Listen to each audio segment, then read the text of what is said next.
Hi అండి, నమస్తే. Welcome to our channel. ఇప్పుడు మనం ఉన్నది భవానీ ఐలాండ్లో. ఇది విజయవాడలో కృష్ణా రివర్ మధ్యలో ఉన్న ప్రసిద్ధ రివర్ ఐలాండ్.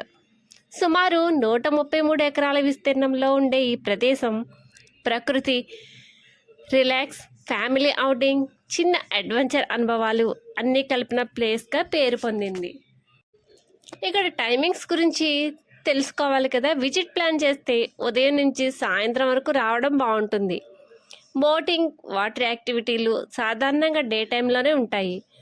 కొన్ని ఆపరేటర్లు సుమారు ఉదయం 9 నుంచి 5 వరకు పనిచేస్తారు. కానీ వెళ్ళే రోజు టైమింగ్స్ చెక్ చేసుకోవడం మంచిది. భవానీ ఐలాండ్కి వెళ్ళడంలో బోట్ ప్రయాణమే ఒక ప్రత్యేక అనుభవం. చిన్న ప్రయాణమే అయినా నది మధ్యలో వెళ్తూ గాలి, నీటి అలలు, సిటీ వ్యూస్ కలిసి చాలా ప్రశాంతంగా అనిపిస్తాయి. కొన్ని చోట్ల speed boat, pedal boat, water activities కూడా ఉంటాయి. అందుబాటు సీజన్, వాతావరణంపై ఆధారపడి ఉంటుంది. ఇది కేవలం ఐలాండ్ కాదండోయ్, అలల మధ్యలో ఆగిపోయిన ఒక నిశ్శబ్దం. ఇది గాలి తాకిన చెట్ల పాట, పరుగులు తీసే జీవితానికి చిన్న విరామం. చుట్టూ విరిసిన నీరు, మధ్యలో నిలిచిన ఈ అందం, ప్రతి అలా ఒక కథ చెబుతున్నట్టు, ప్రతి గాలి ఒక జ్ఞాపకం తాకుతున్నట్టు ఉంటుంది. భవానీ ఐలాండ్ అంటే కేవలం చూడాల్సిన ప్రదేశం కాదు, ఒక్కసారి అనుభవించాల్సిన అనుభూతి. ఇక్కడ నిలబడి చూస్తే మనసులో ఉన్న హడావిడి కాస్త నెమ్మదిస్తుంది. టైం కూడా కొద్దిసేపు ఆగినట్టు అనిపిస్తుంది.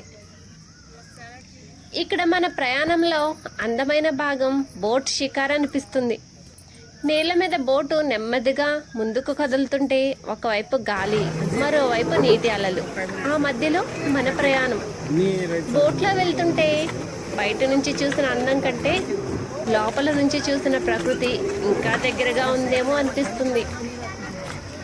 అలలు బోట్ను తాకే శబ్దం, మధ్య మధ్యలో వీచే చల్లని గాలి, చుట్టూ కనిపించే నది విస్తీర్ణం. ఈ ప్రయాణం స్పీడ్ గురించి కాదు, క్షణాలను నెమ్మదిగా ఆస్వాదించడం గురించి.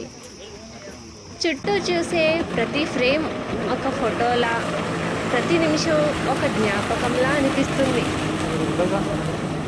ఇక్కడ పెద్దవాళ్ళకే కాదు, పిల్లల కోసం కూడా టైం పాస్ చేసే చోటులు చాలా ఉంటాయి.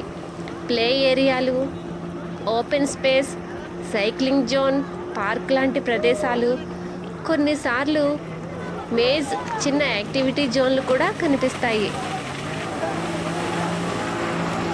మన జీవితం కూడా ఈ బోట్ ప్రయాణంలానే అలలు వస్తాయి, మార్గం మారుతుంది, కానీ ముందుకు వెళ్ళడం మాత్రం ఆగదు.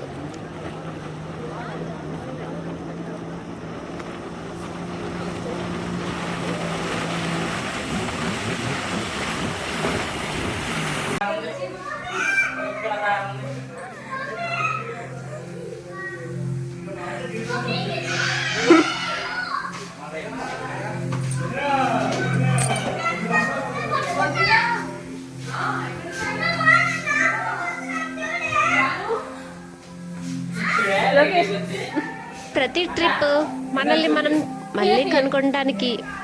ఈరోజు భవానీ ఐలాండ్ నాకు అదే గుర్తు చేసింది. భవానీ ఐలాండ్ అందం ఏంటంటే ఇక్కడికి వచ్చాక తొందరగా వెళ్ళిపోవాలనిపించదు. పిల్లలతో మనము పిల్లలమైపోతాము. ఒకవైపు ప్రకృతి, మరోవైపు నది, మధ్యలో ప్రశాంతంగా గడిపే సమయం. అల్లలు మాట్లాడే చోటు, గాలి కథలు చెప్పే చోటు, మనసు కాసేపు ఆగి నవ్వే చోటు, అదే భవానీ ఐలాండ్. కొన్ని ప్రయాణాలు దూరం కోసం కాదు, మనసు కాస్త ప్రశాంతంగా ఉండటానికి. ఈరోజు అలాంటి ఒక అందమైన రోజు. ఇంత అందమైన రోజుని మీతో షేర్ చేసుకోవడం చాలా సంతోషంగా ఉంది. ఈరోజు వ్లాగ్ మీకు నచ్చిందని ఆశిస్తున్నాను. మళ్ళీ ఇంకో మంచి ప్రదేశంతో కలుద్దాం. వీడియో నచ్చితే లైక్ చేయండి, మీ అభిప్రాయం కామెంట్ చేయండి. ఇంకా ఇలాంటి వ్లాగ్స్ కోసం సబ్స్క్రైబ్ చేయడం మర్చిపోవద్దు. బాయ్ అండి.